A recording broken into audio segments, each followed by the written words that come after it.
రాకపోయి ఉండొచ్చు. కొంతమంది వీళ్ళందరూ చీమలు పెట్టిన పుట్టలో పాములు చేరి రాజకీయ పార్టీలుగా ఎదిగి అధికారంలోకి వచ్చి ఏ త్యాగాల పునాదుల మీద రాష్ట్రం ఏర్పడి ఏ త్యాగాల పునాదుల మీద ఈ రాష్ట్రాన్ని సాధించమో ఆ పునాదుల మీదనే అధికారంలోకి వచ్చి ఆ అధికారాన్ని అడ్డం పెట్టుకొని అణిచివేసే కార్యక్రమం జరుగుతున్నప్పుడు మళ్ళీ గద్దరన్న నా అవసరం ఈ సమాజానికి ఉన్నది, మళ్ళీ నేను నా బాధ్యతను నెరవేర్చాలి అని చెప్పి ఆయన గొంగడి భుజం మీద వేసుకొని మళ్ళీ బయలుదేరండి. ఆ విధంగా మళ్ళీ తెలంగాణ ఉద్యమం అదే తుది తెలంగాణ ఉద్యమంగా మారాలి. ఇక ఈ తెలంగాణ సమాజం మళ్ళీ ఉద్యమాల బాట పట్టొద్దు. ఈ తెలంగాణ సమాజంలో ప్రజాస్వామిక తెలంగాణ ఉండాలి, ప్రజలెన్నుక ప్రభుత్వం రావాలి, ప్రజాపాలన జరగాలి అని గద్దరన్న కోరుకున్నాడు. గద్దరన్న ఆరోగ్యం బాగలేకపోయినా బట్టన్న చేస్తున్న పాదయాత్రలో ఆదిలాబాద్ నుంచి ఖమ్మం జిల్లా వరకు ఎప్పుడు అవకాశం వచ్చినా వారు పాల్గొన్నారు. వారిచ్చిన స్ఫూర్తి మాకందరికీ ఆనాటి పాలకుల మీద కొట్లాడడానికి ఎంతో మనోధైర్యాన్ని ఇచ్చింది. అప్పుడప్పుడు ఈ పోరాటంలో నిరాశ నిస్పృహ కలిగినప్పుడు నేను గద్దరన్నను లోతుకుంటా ఇంటికి వెళ్ళి కలిసేవాడిని. చాలామందికి తెలియదు ఆ విషయము. అప్పుడప్పుడు వెళ్ళి గద్దరన్నతో కూర్చొని మాట్లాడేటోని. గద్దరన్నతో మాట్లాడితే 1000 ఏనుగుల బలం వచ్చేదే, కొట్లాడొచ్చు, వీని పడగొట్టవచ్చు అనే ధైర్యం వచ్చేది. ఆ ధైర్యమే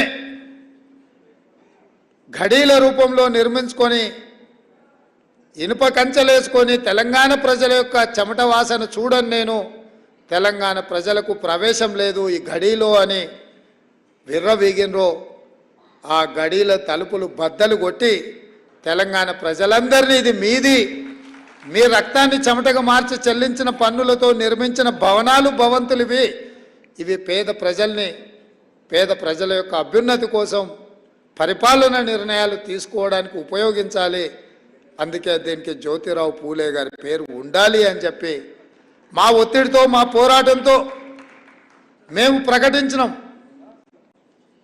తెలంగాణలో కాంగ్రెస్ ప్రభుత్వం ఏర్పడిన వెంటనే డాక్టర్ బాబాసాహెబ్ అంబేద్కర్ గారి పేరు పెడతామని చెప్తే ఆ భయానికే మా ప్రభుత్వం రాకంటే ముందే సచివాలయానికి డాక్టర్ బాబాసాహెబ్ అంబేద్కర్ పేరు పెట్టాల్సిన పరిస్థితులు కేసీఆర్కు కల్పించినాం.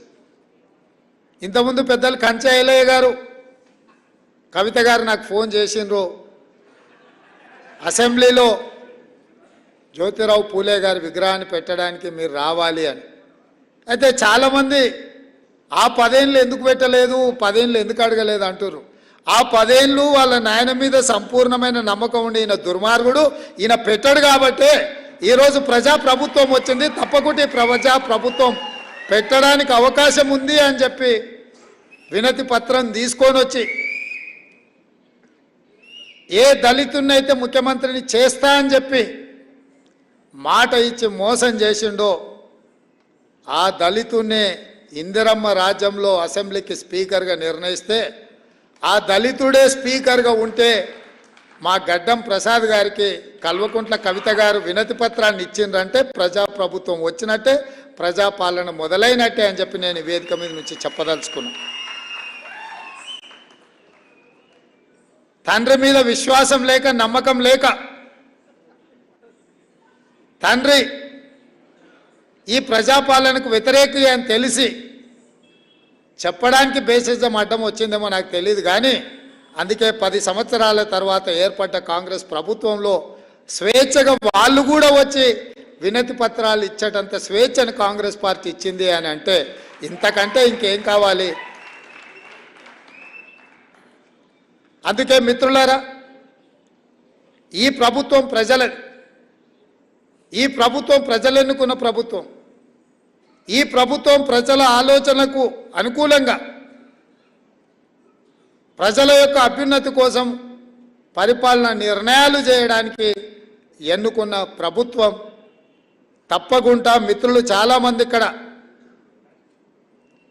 గద్దరన్న గారి పేరు మీద జిల్లా ఉండాలి, ట్యాంక్ బండ్ మీద గద్దరన్న గారి విగ్రహం ఉండాలి అని ఏదైతే విజ్ఞప్తి చేసినరో వీటన్నిటినీ తప్పకుండా మంత్రివర్గంలో సహచార మంత్రులతో మాట్లాడి ప్రభుత్వం నిర్ణయం తీసుకుంటుంది అని చెప్పి మిత్రులకి ఈ సందర్భంగా తెలియజేస్తున్నాను. అదేవిధంగా గద్దరన్న నాకు చాలా విషయాలు చెప్పిండు. అందులో 2 విషయాలు ఈ సందర్భంగా